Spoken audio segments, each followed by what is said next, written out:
কাটতে যাবে তখন নুহা আবার আসলো।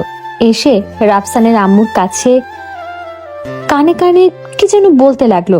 ও ঠিক শুনতে পাচ্ছিল না যে কি বলছে, কিন্তু কিছু একটা সাংঘাতিক হবে সেটা ও জানে। আম্মু ওর কথায় রাফসানের দিকে আসলো। তুমি এত দুষ্ট হলে কবে থেকে নুহা? তোমার কাছ থেকে একটা পুতুল চাইলো আর তুমি সেটার জন্য ওর কাছ থেকে টাকা চাইলে? রাফসান যেটা ভাবছিল সেটাই হয়েছে।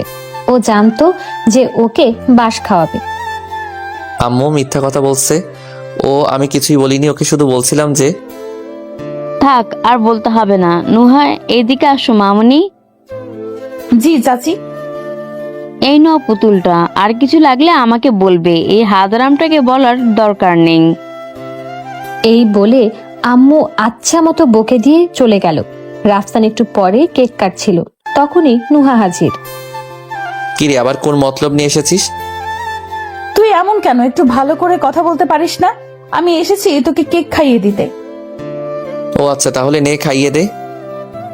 রাফসান মুখটা এগিয়ে দিতেই নুহা গোটা কেকটার ভেতর রাফসানের মাথা গুজে ধরল। রাফসান ব্যাপারটাতে প্রস্তুত ছিল না, তবু অনেক রাগ হলো ওর। ও নুহার মুখেও কেক দিয়ে ভরিয়ে দিল আর হাসতে লাগলো, কারণ ওকে দেখতে পুরো আটার রানীর মতো লাগছিল। ওর হাসির শব্দে আব্বু এসে হাজির। কিরে, কি হয়েছে? নোহা মামুনি, তোমার চেহারায় কেক ভরলো কিভাবে?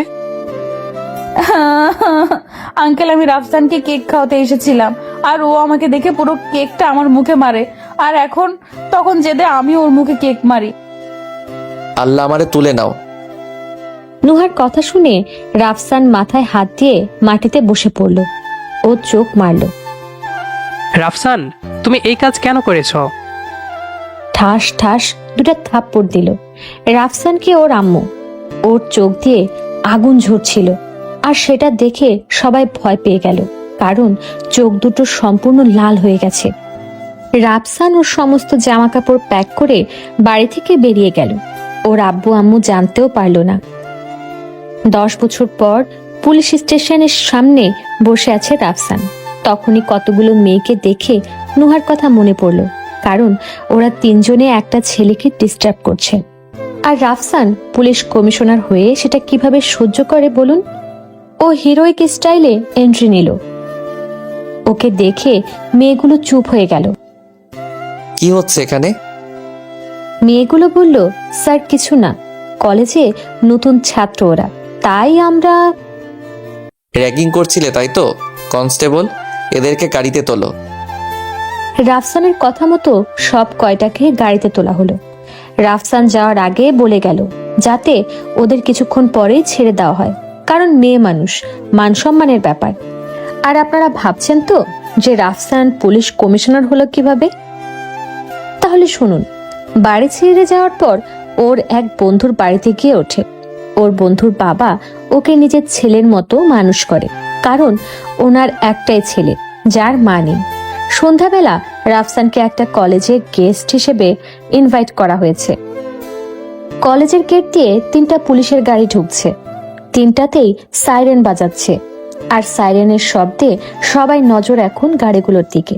রাফসান গাড়ি থেকে হিরোইক স্টাইলে নামলো, আর ওর গার্ডরা ওর পেছনে পেছনে আসছে আর ওর সামনের দিকে যাচ্ছে। কলেজের ছাত্রছাত্রীরা 2 সাইডে সারি করে দাঁড়িয়ে ওর জন্য গেট বানিয়ে দিয়েছে, আর তার মধ্যখান দিয়ে হেঁটে যাচ্ছে ও। কলেজের টিন সহ সকলে মিলে ওকে স্টেজে ফুলের তোড়া দিয়ে বরণ করে নিল। চেয়ারে বসার জন্য অনুরোধ করা হলো। এখানে আজকে কলেজের ছাত্র